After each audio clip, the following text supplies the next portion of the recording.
대한민국 전 국민이 충격에 빠지게 됩니다. 뉴스, 신문, 모든 언론의 도배가 되었죠. 한 젊은 사업가를 죽음으로 몰고 간 쓰레기 만두 사건.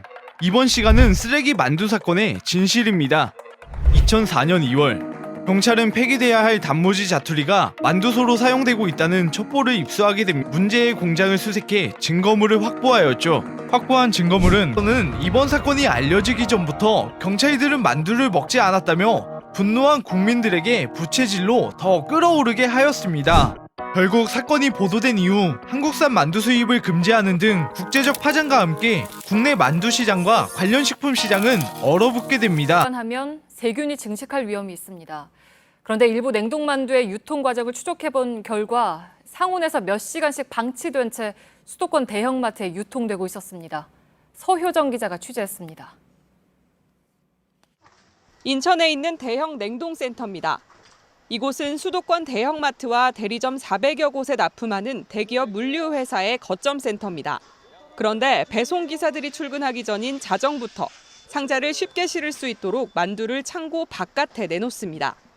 식품위생법에 따라 영하 18도 아래에서 보관해야 되지만 영상 8도에 방치돼 있는 겁니다. 새벽 2시쯤 되자 배송 트럭들이 물건을 싣고 움직입니다. 1시간 거리인 서울의 대형마트에 도착한 배달기사는 냉동실이나 냉동창고가 아닌 마트 복도에 만두를 놓고 갑니다. 만두들은 다음 날 아침 마트 직원들이 출근할 때까지 그대로 놓여 있습니다. 화물차에다 쓰다 회담을 떨어뜨려요. 직원들이 한 6시 반쯤 나왔거든. 가격자고 하죠. 다음 날 마트에 진열된 일부 만두는 물렁물렁하게 녹아있거나 상자에서 물이 묻어나오기도 합니다.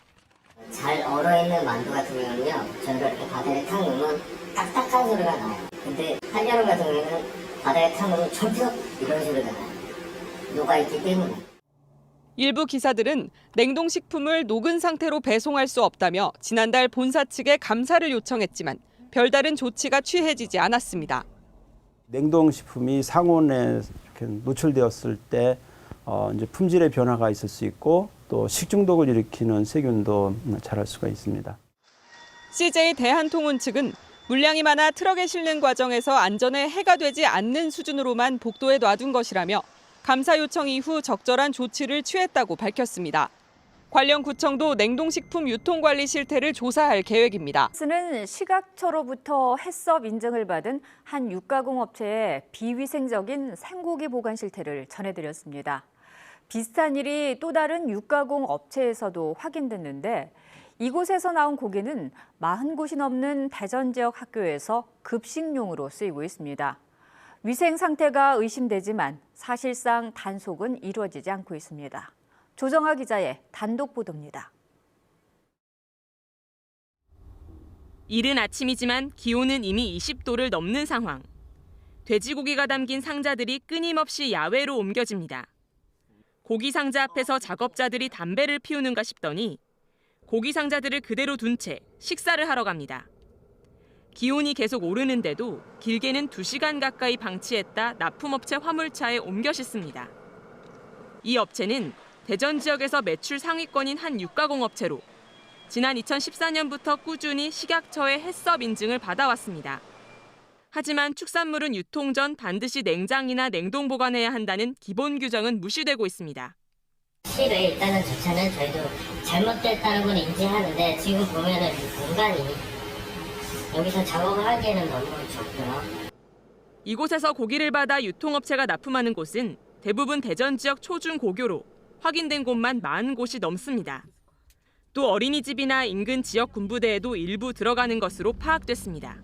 이게 학교뿐 아니라 어린이집이나 이런 데도 다 이제 들어간다는 게 이제 문제인 거죠. 군부대도 납품하고 있어요.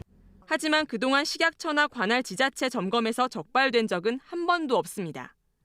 대부분 작업이 새벽 시간에 이뤄지다 보니 현장 단속이 어렵다는 이유입니다. 새벽에 나가지는 않으니까 점검 적이 2명도 아니고 1명인데. 업체 측은 KBS 취재 이후 즉시 시정 의사를 밝혀왔지만 식약처는 위반 사실을 확인하고 지자체에 영업정지 7일에 행정처분을 요청했습니다. 이들은 이른바 똑딱이라고 불리는 온도 조작기를 이용해서 감시망을 피해왔는데요.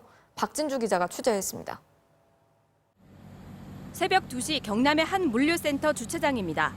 냉동 화물차의 식약처 단속반이 올라탑니다. 당시 냉동칸 온도는 영상 18도. 그런데 냉동 탑차 기사가 일명 똑딱이로 불리는 온도 조작 장치의 다이얼을 돌리자 숫자가 영하 4.8도로 바뀝니다. 여기 돌릴 때는 온도가 같이 내려가는 거네요. 온도 조작 장치를 불법으로 설치해 실제 냉동칸 온도보다 훨씬 낮은 온도로 숫자가 나타나게끔 조작하는 수법으로 냉동 상태를 유지하고 있는 것처럼 속여온 겁니다. 지금 온도가 25.5도가 나오는데 이거를 마이너스 18도도 조절이 되고 0에서 10도로도 조절이 된다는 거죠. 제가 잘못했다면 상관없는 인정합니다. 지난 7월부터 9월까지 이런 방식으로 온도를 조작해 우유와 아이스크림 등을 유통해온 경남 김해와 경북 경산 소재 업체 3곳과 소속 운반 차량 8대가 적발됐습니다.